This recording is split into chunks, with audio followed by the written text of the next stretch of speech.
తెలంగాణ ప్రజలకి మరీ ముఖ్యంగా ప్రస్తుతం 15 సంవత్సరాల నుంచి 20 సంవత్సరాల మధ్య వయసు ఉన్నటువంటి వారికి ఈ వీడియోని అంకితం చేస్తూ ఉన్నాను.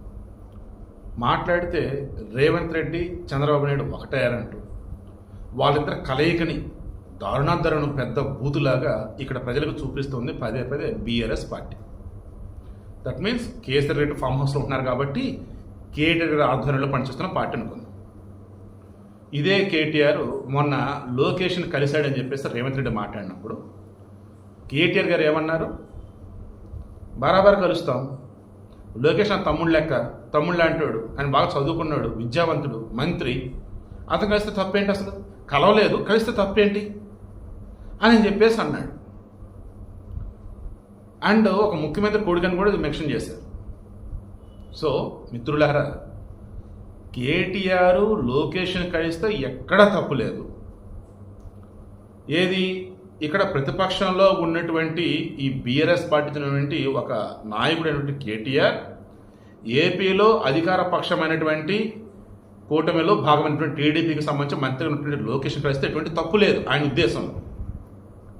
అట్లాంటిది 2 తెలుగు రాష్ట్రాల ముఖ్యమంత్రులు ఢిల్లీ వేదికగా 2 రాష్ట్రాల మధ్య ఎటువంటి సమస్యలు ఉండొద్దని, అసలు ఏముంది ఏంటి, నీటి సమస్యలు ఏంటి అని చెప్పేసి మాట్లాడుకోవటానికి వాళ్ళు కేంద్ర జలశక్తి శాఖ ఆధ్వర్యంలో అఫీషియల్గా మంత్రులు అండ్ తోటి అక్కడ ఉన్నటువంటి ముఖ్యమంత్రులు అండ్ తోటి మంత్రులు అండ్ ఈ హైర్ అఫీషియల్స్ అంతా కలగలిసి మీటింగ్ పెట్టుకుంటే అండ్ అక్కడ కలిస్తే దానిని కూడా భూతత్వంలో చూపుతూ తెలంగాణ నీళ్ళన్నీ పట్టుకెళ్ళి చంద్రబాబు నాయుడు దోషుల్లో పోసారని చెప్పేసి మాట్లాడే విధానం చూసారా, నాకు చాలా చాలా ఎంబారసింగ్ అనిపించింది.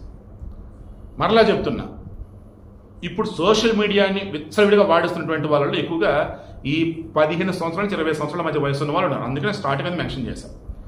20 సంవత్సరాల వయసు దాటి ఉన్న వాళ్ళకి ఖచ్చితంగా నేను ఈ వీడియో ఏం చేస్తున్నట్టు మీకు అర్థమయ్యే ఉండేది. నీళ్లు నిధులు నియామకాలు అని చెప్పి when compare to YCP government వాళ్ళకన్నా 100 రెట్లు బెటర్గా తెలంగాణలో చేసిన నియామకాల విషయంలో జగన్ ఎంతైతే మోసం చేశాడో ఇక్కడ కేసీఆర్ గవర్నమెంట్ కూడా అంతే మోసం చేశాం.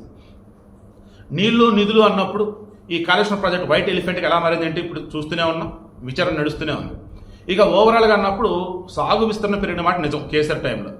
బట్ ప్రజలు ఏదైతే కోరుకుని తెలంగాణ తెచ్చుకున్నారో ఆ రకమైన తెలంగాణ అయితే చూడలేకపోయారు వాళ్ళు. అందుకే బీఆర్ఎస్ పార్టీని ఓడించి పక్కన పెట్టారు. ఈ మూమెంట్లో మరలా బీఆర్ఎస్ పార్టీ పునరుద్ధరణ రావాలన్నప్పుడు ఆంధ్ర తెలంగాణ మధ్య మరలా చిచ్చు అన్నట్టు అండ్ ఆంధ్ర వాళ్ళంటేనే ఇక తెలంగాణను దోచుకునే వాళ్ళు అన్నట్టుగా ఏదో విధంగా భూతత్వంలో చూపాలని వీళ్ళు ప్రయత్నం చేస్తున్నారు. దయచేసి దానిని నమ్మొద్దనే ఈ వీడియో.